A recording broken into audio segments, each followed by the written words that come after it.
Good morning to all of you. कैसे हो? I hope आप लोग अच्छे होंगे, अच्छे से पढ़ रहे होंगे। स्टूडेंट्स, हमारी जो यूनिट क्लोथिंग टेक्सटाइल की चल रही थी, जो हमारा पिछला क्लास था लिनन का था, आप देखे होंगे कि हम लिनन के चैप्टर को 2 भाग में डिवाइड करके पढ़ाए ताकि आपको कोई कन्फ्यूज़न ना हो। लेकिन हम देख रहे हैं कि आप पार्ट 1 को ही ज़्यादा इम्पोर्टेंस दे रहे हो, पार्ट 2 को कम इम्पोर्टेंस दे रहे हो। अगर ये बताओ कि सिर्फ पार्ट 1 को पढ़ोगे, पार्ट 2 को छोड़ दोगे, तो क्या सारे क्वेश्चन को कर पाओगे? फिर हमारे एमसीक्यू कराने का क्या मतलब रहेगा? हमारा तो यही एक उद्देश्य रहता है ना कि आप पूरे चैप्टर को क्लियर करो, कॉन्सेप्ट को क्लियर करने के बाद एक एक लाइन से क्वेश्चन करना सीखो, ठीक ना? तो इसलिए दोनों पार्ट को आप देखा करिए, ठीक ना? आप देखे होंगे कि जो भी हमारा कपास, लिनन जो भी पढ़े, सेल्यूलोजिक रेशा था, और इसी तरह हमारा जो जूट आज का चैप्टर है, यह भी एक सेल्यूलोजिक फाइबर है। तो हमारा जो जितना सेल्यूलोजिक फाइबर था आज खत्म हो जाएगा। आज बहुत ही छोटा सा चैप्टर है लेकिन बहुत इंपॉर्टेंट है और बहुत ही इंटरेस्टिंग है। समझ पा रहे हो? तो आज हम इसको देखते हैं कि इसको कितने नाम से हम जानते हैं, ठीक ना? इसको कितने नामों से जाना गया है, भारत में इसको क्या कहते हैं, इसकी कितनी प्रजातियां हैं, इसका हम मैन्युफैक्चरिंग कैसे करेंगे, इसकी खेती कैसे करेंगे। आई बात समझ में? आज जितना हम पढ़ेंगे, कल उसका जितना भी क्वेश्चन हमारा बनेगा, फिर उससे क्वेश्चन हम कर लेंगे। इस तरह हमारा सारा जो सेल्यूलोजिक फाइबर था वो खत्म हो जाएगा, ठीक ना? और अगला जो हमारा क्लास होगा वो प्रोटीन तंतु का होगा, यानी ऊल और सिल्क का, ठीक ना? तो आइए हम देखते हैं कि जूट को किन किन नामों से जाना जाता है, ठीक ना? आराम से एक एक चीज को पढ़ते चलिए, एक एक चीज को समझते चलिए, ठीक ना? और हमारा ये देखिए कि क्वेश्चन कहाँ से कैसे बनता है। पहला ही आप देख रहे हो कि जूट कहाँ से, किस शब्द से लिया गया है, यहाँ से क्वेश्चन आपका बनता है, ठीक ना? तो जूट जो हमारा है कहाँ से लिया गया है? यह शब्द संस्कृत के जटा शब्द से निकला हुआ शब्द है, ठीक ना? जिसका अर्थ होता है, समझ पा रहे हो, जिसका अर्थ होता है उलझा हुआ रेशा, जिसका अर्थ होता है उलझा हुआ रेशा। यह उलझा हुआ रेशा कैसा होता है? जैसे आपको यहाँ दिखाई दे रहा है कि जो पटसन या जूट जो होता है ना, इसका जो रेशा होता है, देखो कैसे उलझा हुआ है, समझ रहे हो ना? इसीलिए इसको उलझा हुआ रेशा के नाम से जाना जाता है। चूंकि यह बहुत देख ही रहे हो कि बिल्कुल गोल्डन कलर का दिखाई दे रहा है। इसका जो रेशा जब निकालोगे ना, एकदम शाइनिंग करता हुआ गोल्डन कलर का होता है, समझ पा रहे हो? तो इसीलिए इसको किस नाम से जाना जाता है? गोल्डन फाइबर के नाम से जाना जाता है। आई बात समझ में? यहाँ से आपको क्वेश्चन दिखाई देगा, ठीक? यहाँ से इसके शब्द का अर्थ क्या होता है और इसको किस नाम से जाना जाता है, यहाँ से आपको क्वेश्चन दिखाई देगा। यहीं से आप देख रहे हो ना, 4 लाइन है, यहाँ इसको टाट के नाम से जाना जाता है, इससे भी क्वेश्चन आपको दिखता है। तो देख रहे हो ना, 4 अगर लाइनें हैं तो चारों इंपॉर्टेंट है, समझ रहे हो ना? इसलिए एक एक लाइन पर ध्यान देना चाहिए हमको। चलिए नेक्स्ट देखते हैं। इतना क्लियर हो गया? क्लियर है? ओके, नेक्स्ट देखिए। हमारा जो जूट है, यूं कहिए कि इसकी दो किस्में होती हैं या 2 प्रजातियां होती हैं, ठीक ना? पहले तो ये समझ लो कि इसका जो वैज्ञानिक नेम होता है, क्या होता है? कार्कोरस होता है। या तो उसका वानस्पतिक नेम कहिए या आप वैज्ञानिक नेम कहिए। हम किससे जानते हैं? कार्कोरस से। और इसी कार्कोरस की 2 प्रजातियां होती हैं। कौन कौन सी? एक होता है कार्कोरस कैप्सुलरिस और एक होता है कार्कोरस ओलिटोरियस होता है, ठीक ना? अब यहाँ इसको डीप में जाने की जरूरत नहीं है कि यहाँ इससे कैसा रेशा निकलेगा, यहाँ कैसे रेशे निकलेगा, ठीक ना? इसका नाम बस यहाँ से क्वेश्चन कैसे पूछता है कि इसका वानस्पतिक नाम क्या है और इसकी कितनी प्रजातियां हैं, कौन कौन सी। ओके, क्लियर है? Any doubt? कोई भी डाउट हो हमें कमेंट के थ्रू बताते रहिए। हम सबके डाउट को ध्यान में रखते हुए जब आगे हम क्लास लेंगे डाउट सेशन का, वहां सबको क्लियर करा देंगे, ठीक ना? अब बस आराम से आप पढ़ते रहिए। नेक्स्ट आप देखो कि कह रहा है कि अगर जूट का देखें तो प्रमुख रूप से प्रयोग कहाँ होता है। देखना, ध्यान दीजिएगा, प्रमुख रूप से। अगर प्रमुखता की बात दिया जाए तो इसका दो जगह बहुत ज़्यादा प्रयोग होता है, एक तो बरलेप बनाने में और एक बोरियों को बनाने में। ठीक ना, यहाँ से भी आपको क्वेश्चन दिखेगा। बरलेप समझते हो, बरलेप आप देखते होगे कि एकदम बारीक बारीक, जैसे बहुत ये लगेगा ताना बाना आपको दोनों दिखता रहता है, जिसमें व्यापारी वर्ग क्या करते हैं, उसमें कोई चीज रख के उसको बंडलिंग करके पैक करके भेज देते हैं, सप्लाई करते हैं, उसको हम बरलेप कहते हैं। ठीक ना, उसको हम क्या कहते हैं, बरलेप कहते हैं। और बोरियों को समझ ही रहे हो। और सबसे ज्यादा अगर जूट का प्रयोग करता है तो कौन, व्यापारी वर्ग करता है, ये भी समझ लो। ये भी आप समझ रहे हो, ये भी बता दिए हैं कि यह क्या है, यह तने से प्राप्त होने वाला रेशा है, यह वानस्पतिक फाइबर है, यह सेल्यूलोजिक फाइबर है। भारत में इसको पटुआ या पटसन के नाम से जाना जाता है। समझ पा रहे हो, यहां तक क्लियर हो गई बात। यहां एक क्वेश्चन यहां से भी पूछता है कि पूरे विश्व में किसका स्थान नंबर 1 पे है जूट उत्पादन में। तो अगर बुक की बात करें तो बांग्लादेश है। ठीक ना, और यही दोनों देश, ये बांग्ला और भारत सबसे जो अग्रणी है जूट के क्षेत्र में। लेकिन अगर प्रेजेंट टाइम में बात की जाए तो हमारा कौन है, भारत है। ये ध्यान रखिएगा। अगर प्रेजेंट की बात करें तो भारत, अगर इसके पहले की बात करें तो बांग्लादेश। ठीक ना, अगर दोनों क्वेश्चन पूछ लिया जाए कि जूट उत्पादन के क्षेत्र में कौन कौन सा देश अग्रणी है तो हम दोनों के नाम को बताएंगे। ठीक ना, अभी हम क्वेश्चन कराएंगे तो देखिएगा कि कैसे कैसे क्वेश्चन इससे बनते हैं। और ये भी ध्यान रखिएगा कि उत्पादन जो होता है ये हमेशा परिवर्तित होता रहता है। किसी देश का कभी पहले स्थान पे है तो कभी दूसरे स्थान पे आ जाता है। ठीक ना, तो उसके लिए बहुत ज्यादा कंफ्यूज होने की जरूरत नहीं है। एक यहाँ से भी क्वेश्चन आपको मिलता है कि जूट कौन सी फसल है, तो ध्यान रखिएगा कि जूट रबी की फसल ना होकर यह खरीफ की फसल है। ठीक ना, जूट रबी की फसल ना होकर कौन सी फसल है, खरीफ की फसल है।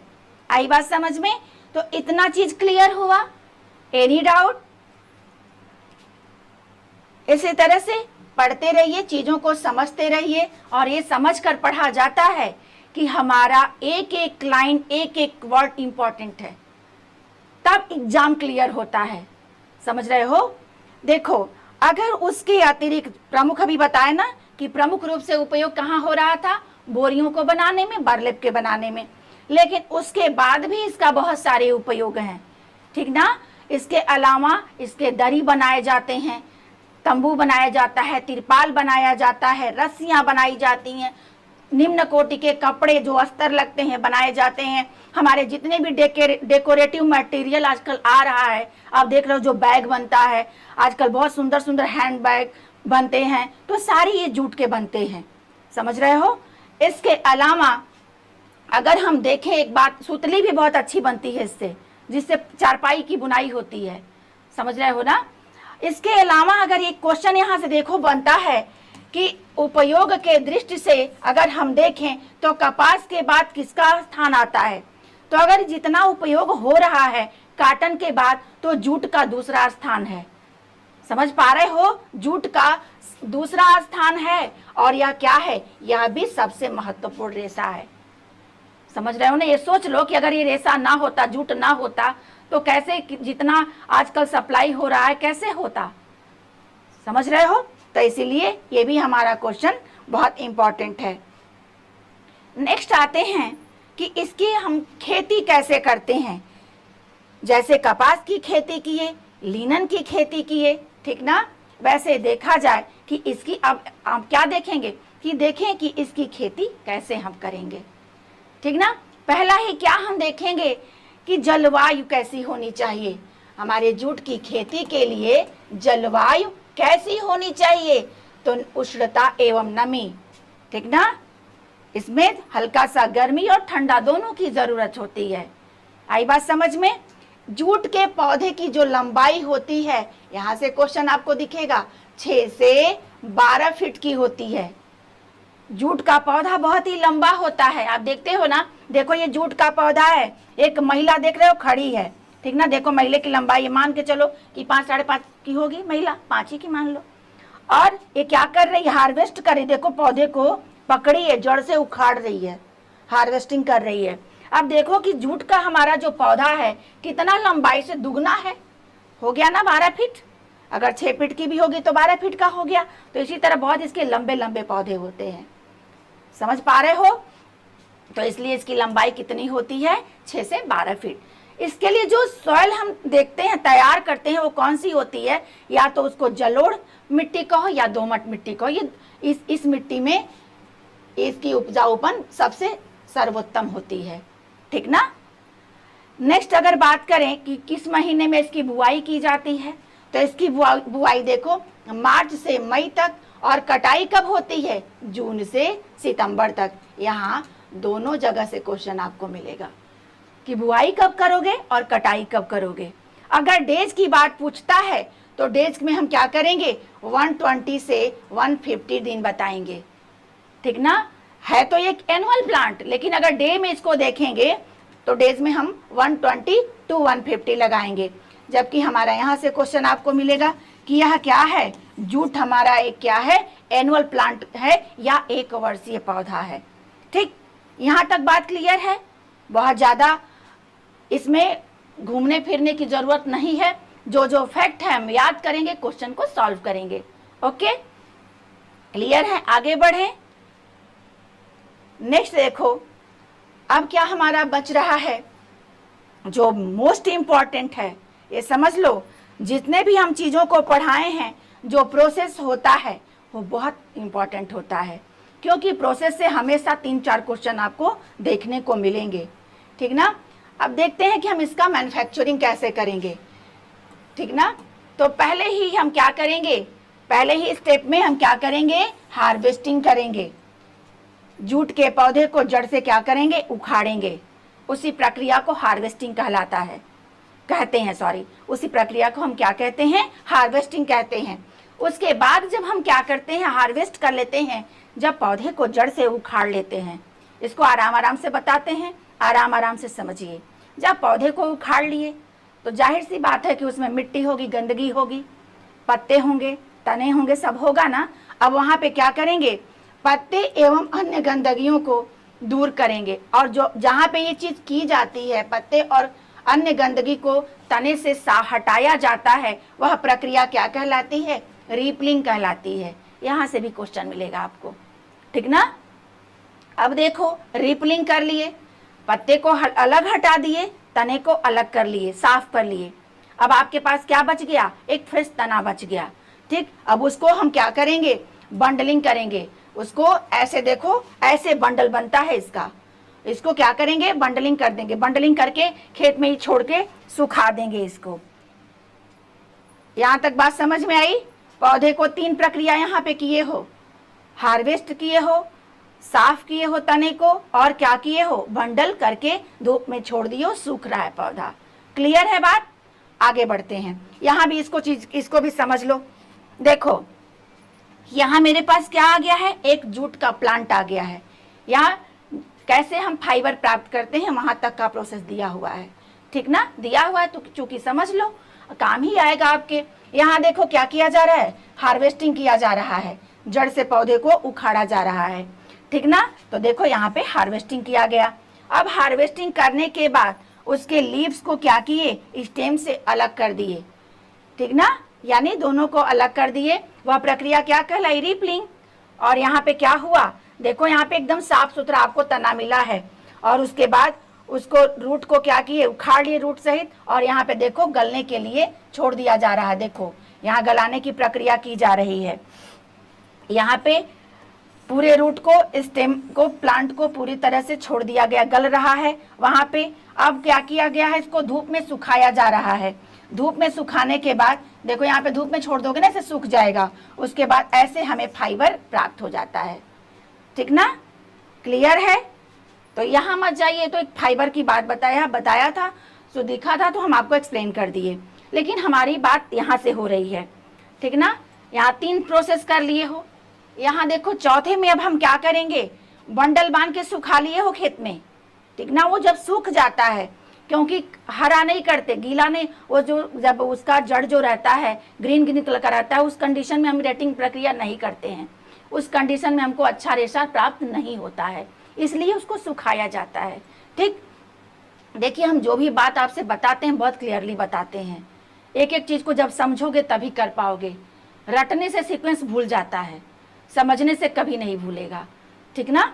अब देखो हार्वेस्टिंग कर लिए, अब क्या करोगे, रेटिंग करोगे, गलाओगे ना।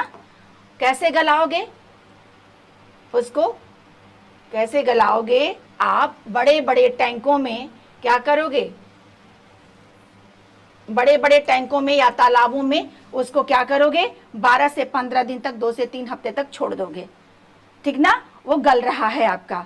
कैसे गल रहा है, उसमें फर्मेंटेशन की क्रिया हो रही है, उसमें आपको नमी भी मिल रही है, उसको दिन भर धूप लग रहा है तो उष्णता भी मिल रही, गर्मी भी मिल रही है। जब दोनों का उसमें उसको कंडीशन मिल रहा है तो वहाँ पे क्या हो रहा है, फर्मेंटेशन हो रहा है।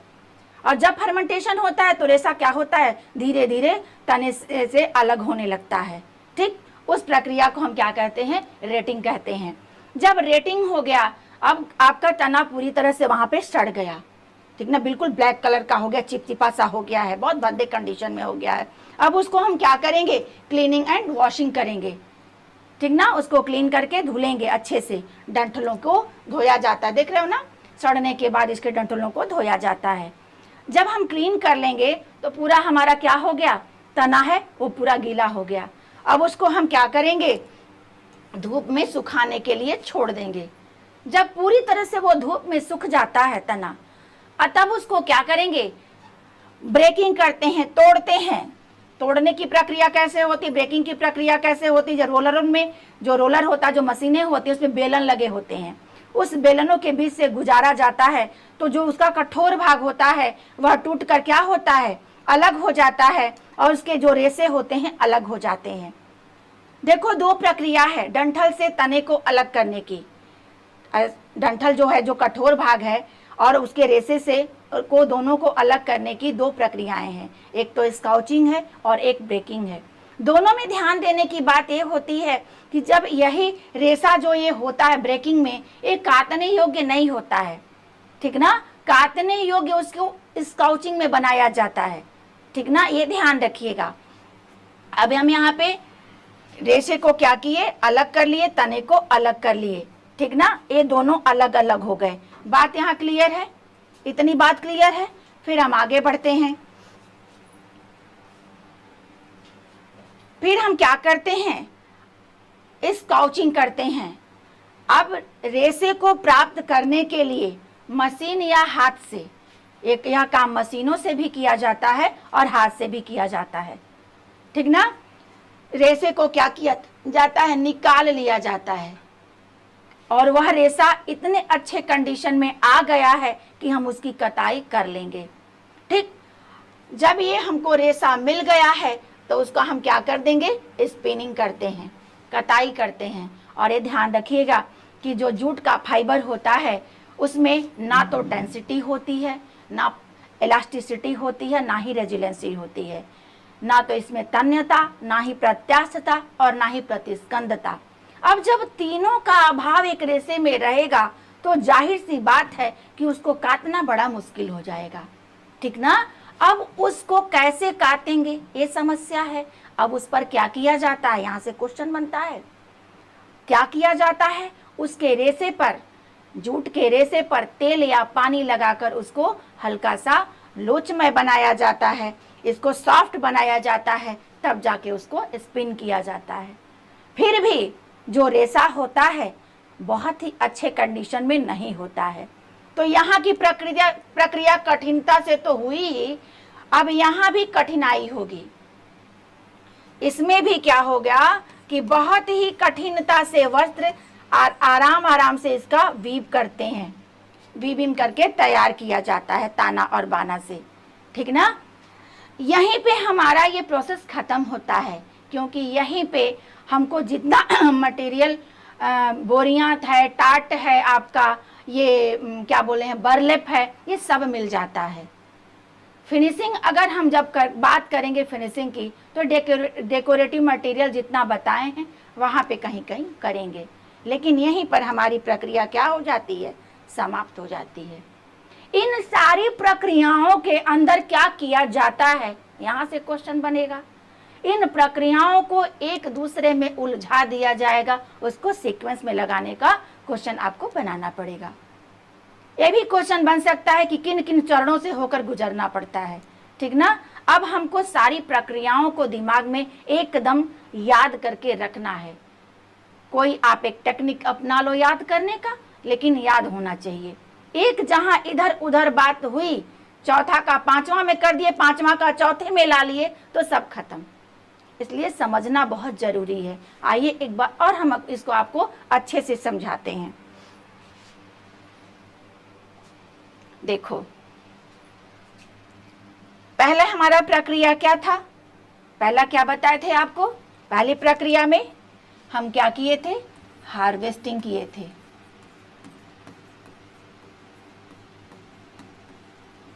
ठीक, हार्वेस्टिंग में क्या किए थे, पौधे को जड़ से उखाड़ लिए थे, ठीक ना। क्या किए थे, पौधे को जड़ से उखाड़ लिए थे। अब उखाड़ने के बाद हम क्या किए, पत्ते को हटाए और तने को अलग किए, गंदगियों को दूर किए। उस प्रक्रिया को हम क्या किए, रिपलिंग कहे। ध्यान रखिएगा, एक भी अगर डिस्टर्ब हुआ तो सब डिस्टर्ब हो जाएगा। सॉरी, क्या हो रहा है,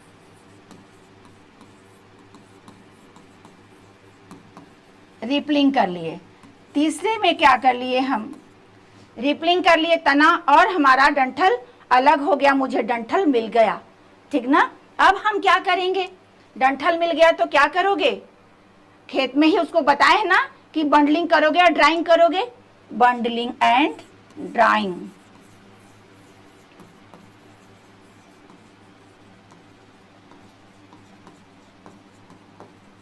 ड्राइंग, ठीक ना। बंडल बना लिए, ठीक ना। बंडल के बाद हम क्या करेंगे, हमें तना मिल गया ना, अब उसको क्या करेंगे, रेटिंग करेंगे, गलाएंगे। बहुत इजी है, बस दिमाग में एक बार डाल लोगे तो कभी भूलेगा नहीं, ठीक ना। 4 प्रोसेस कर लिए, गला लिए। गलाने के बाद बताए हैं ना कि जब गल जाता है रेसा तो बहुत ही खराब कंडीशन में होता है, बहुत खराब लगता है। अब उसको हम क्या करेंगे, क्लीनिंग एंड वॉशिंग करेंगे, क्लीनिंग एंड वॉशिंग करेंगे, ठीक। 5 पॉइंट क्लियर हो गया। हम क्लीन कर लिए, हमें क्या हुआ, डंठल जो है नीट एंड क्लीन हो गया। अब हम क्या करेंगे, गीला है तो ऐसे तो छोड़ेंगे नहीं उसको, अब हम क्या करेंगे, उसको हम क्या कर देंगे, ड्राइंग करेंगे, ड्राइंग सुखा देंगे उसको धूप में, ठीक ना।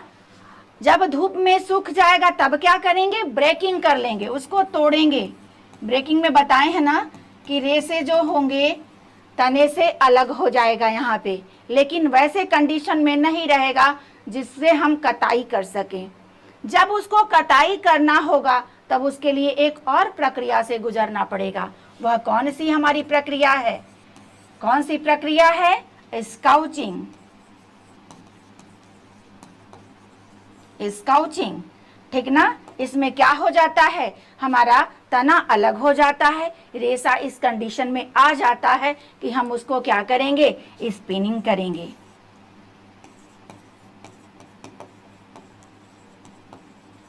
स्पिनिंग करेंगे। कटाई कर लिए, ठीक ना। कटाई कैसे किए, तेल या पानी लगाकर, क्योंकि इसका रेसा जो है कैसा है, बहुत कड़कीला है, बहुत हार्ड है, वो कट नहीं रहा है जल्दी, ठीक ना। अब कटाई के बाद हम क्या कर लेंगे, वीविंग कर लिए, है ना, बहुत इजी। वीविंग कैसे कर लिए, ताना बाना से। मुझे यहाँ क्या मिल गया, एक बरलेप मिल गया, ठीक ना, एक बरलेप हमको मिल गया, एक बोरी हमको मिल गई, एक टाट हमको मिल गया।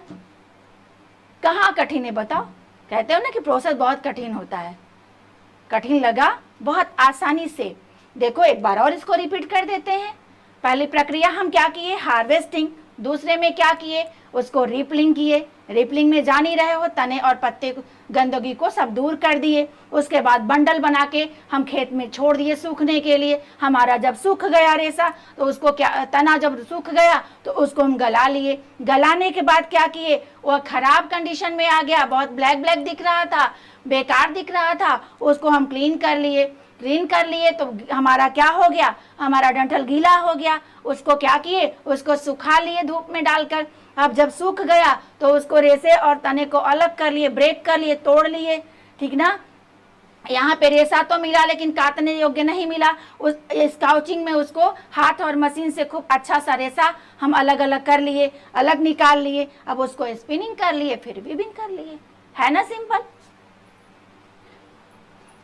क्लियर है, एनी डाउट? देखिए नेक्स्ट अब हम लास्ट देखते हैं कि हमारे इसका क्या क्या उपयोग होता है और क्या क्या विशेषताएं होती हैं। उपयोग जैसा कि पहले भी जान लिए हो, लेकिन इसकी विशेषता से क्वेश्चन आता है, इसको भी समझ लो, ठीक ना, कि इसके अंदर कौन सा गुण है। जो गुण है वही उसकी विशेषता है। तो देखो कि अगर उत्तम कोटि का हम जूट लेते हैं तो अभी कैसा होता है, बिल्कुल सुंदर सा, चमकदार, शाइनिंग करता हुआ, इसीलिए ना गोल्डन फाइबर कहा जाता है, ठीक ना, इसीलिए उसको स्वर्ण रेशा कहा जा रहा है, सुनहरा रेशा कहा जा रहा है। तो ये बिल्कुल चमकदार, कोमल एवं आकर्षक होता है। और कलर क्या होता है, हल्का पीले रंग का होता है, गोल्डन कलर का होता है। अगर ये ध्यान रखो कि जूट के रेशे को हम बहुत देर तक छोड़ दें बाहर, जहाँ पे बारिश भी हो जाए और धूप भी लग जाए, वो दोनों कंडीशन में अगर वो भीग गया और सूख गया तो उसके रेस जब उठाओगे ना तो एक एक टुकड़ा उसका निकल जाएगा, उसके सारे फाइबर नष्ट हो जाते हैं। समझ पा रहे हो? तो इसलिए यहाँ से भी आपको क्वेश्चन दिखेगा। इसका उपयोग देख ही रहे हो, पहले भी बता चुके हैं कि बोरियों में, दर्री में, रस्सियां, सुतली बनाने में आता है, ठीक ना। ये हमारा जूट का चैप्टर खत्म हुआ और पूरा सेल्यूलोजिक रेशा भी खत्म हुआ, ठीक ना। इससे जितने हमारे क्वेश्चन बनेंगे हम मिलते हैं कल उसको भी लेकर। और ये समझ लीजिए कि हमारा जो यह चैप्टर है छोटा है लेकिन बहुत ही इंपॉर्टेंट है, आराम से और ध्यान से पढ़िएगा, ठीक ना। मिलते हैं फिर हम अगले क्लास में, जो हम पढ़ाएंगे आपको प्रोटीन तंत्र, ऊल या सिल्क, ठीक ना। Thank you.